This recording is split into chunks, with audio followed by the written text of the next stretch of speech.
13 अगस्त 1980 को ईदगाह मुरादाबाद गोलीकांड की उच्च स्तरीय जांच कराए जाने की मांग को लेकर इंडियन यूनियन मुस्लिम लीग ने कलेक्ट्रेट पर प्रदर्शन किया और इस दिन को यौम शहादत के रूप में मनाते हुए शहीदों के साथ इंसाफ किए जाने की मांग उठाई। इस मौके पर राष्ट्रपति को संबोधित 4 सूत्रीय ज्ञापन जिलाधिकारी की गैर मौजूदगी में उनके प्रतिनिधि को पेश किया गया, जिसमें कहा गया कि 13 अगस्त 1980 का दिन कभी नहीं भुलाया जा सकता। इस दिन मुरादाबाद की ईदगाह में ईद की नमाज के दौरान भड़के दंगे ने अनगिनत लोगों को शहीद किया। 43 साल गुजर जाने के बाद भी शहीदों को इंसाफ नहीं मिला। मांग उठाई गई कि ईदगाह गोलीकांड की उच्च स्तरीय जांच कराई जाए, शहीदों के साथ इंसाफ किया जाए, गोलीकांड के आरोपियों के विरुद्ध कठोर कार्रवाई की जाए और शहीदों के परिजनों को सरकारी नौकरी दी जाए। इस मौके पर राष्ट्रीय सचिव इंडियन यूनियन मुस्लिम लीग मौलाना कौसर हयात खान, जिला अध्यक्ष इशरत हुसैन, एडवोकेट महानगर अध्यक्ष मोहम्मद असरार सैफी, सूफी सिप्ते नबी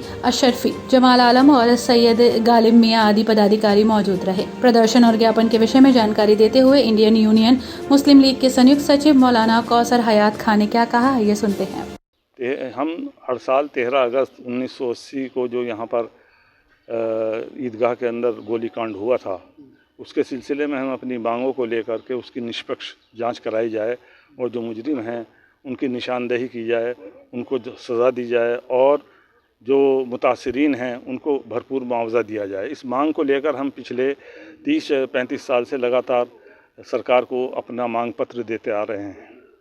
पहले हमारे प्रोग्राम ईदगाह के ऊपर भी होते थे, उसके बाद फिर कुछ पिछले साल से हमने ये यहाँ कलेक्ट्रेट में अपना मेमोरेंडम देना शुरू किया है। तो हमारी मांग ये है कि निष्पक्ष जांच हो। जिस तरह वहाँ का वाक़या हुआ वो कोई सांप्रदायिक दंगा नहीं था, सिर्फ पुलिस एक्शन था। कहाँ का वाक़या? ईदगाह का वाक़या 13 अगस्त 1980 को वो कोई सांप्रदायिक दंगा नहीं था। पुलिस का सीधी फायरिंग थी और बिला वजह पुलिस ने सीधी फायरिंग की थी। हम ये कहते हैं कि पुलिस ने हमारे साथ जुल्म और ज़्यादती की थी उस वक्त एडमिनिस्ट्रेशन ने, और उसको सरकार ने कहीं ना कहीं माना भी थोड़ा बहुत कि पीएसी पर 30 साल तक बैन लगा रहा।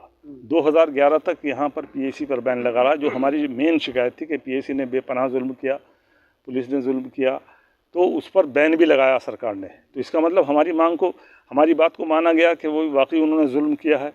लेकिन अब 40 साल के बाद जो जिस तरह से अचानक उस वक्त सक्सेना आयोग की रिपोर्ट को इस वक्त मंजर आम पे लाया गया, जो किसी को नहीं पता था कि उसने कोई रिपोर्ट दी है या कुछ किया है, तो उसमें सरकारी अधिकारियों को, एडमिनिस्ट्रेशन को, पुलिस को, सबको क्लीन चिट दे दी गई, सबको निर्दोष साबित कर दिया गया। और मुसलमानों के 2 लीडरों डॉक्टर शमीम अहमद साहब और डॉक्टर हमीद हसन खां पर इल्ज़ाम रख दिया गया कि इन लोगों ने साहब यहाँ दंगा कराया था।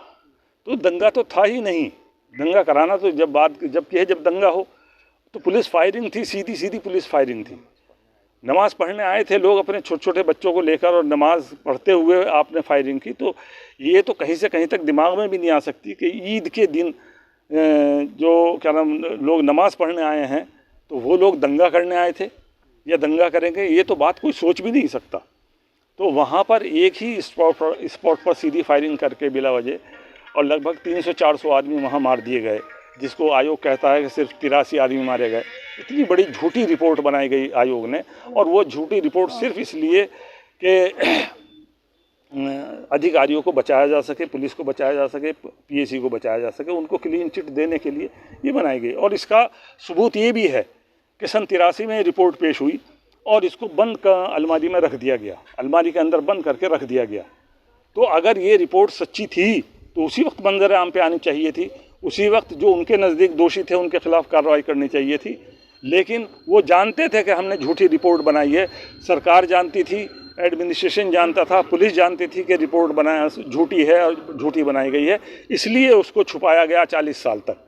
अब योगी सरकार उसको ला रही है, तो योगी सरकार से हमारा मुतालबा तो यही है कि इसकी निष्पक्ष जांच कराई जाए। लेकिन योगी सरकार का भी मामला ये है कि वो निष्पक्ष के लिए कोई कार्रवाई करने के लिए तैयार नहीं है, बल्कि वो अपना राजनीतिक फ़ायदा उठाने के लिए उसने इस रिपोर्ट को मंजर आम पे लाए हैं, ताकि एक साथ जो है वो कांग्रेस और मुसलमानों के दोनों के ख़िलाफ़ महज बना सके।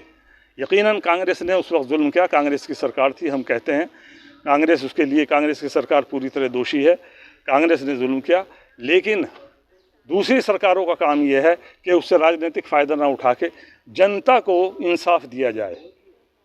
आज हम इंसाफ की मांग कर रहे हैं कि जनता को इंसाफ दिया जाए, जनता को के साथ इंसाफ किया जाए, और हमारी सबसे पहली डिमांड ये निष्पक्ष जांच कराई जाए।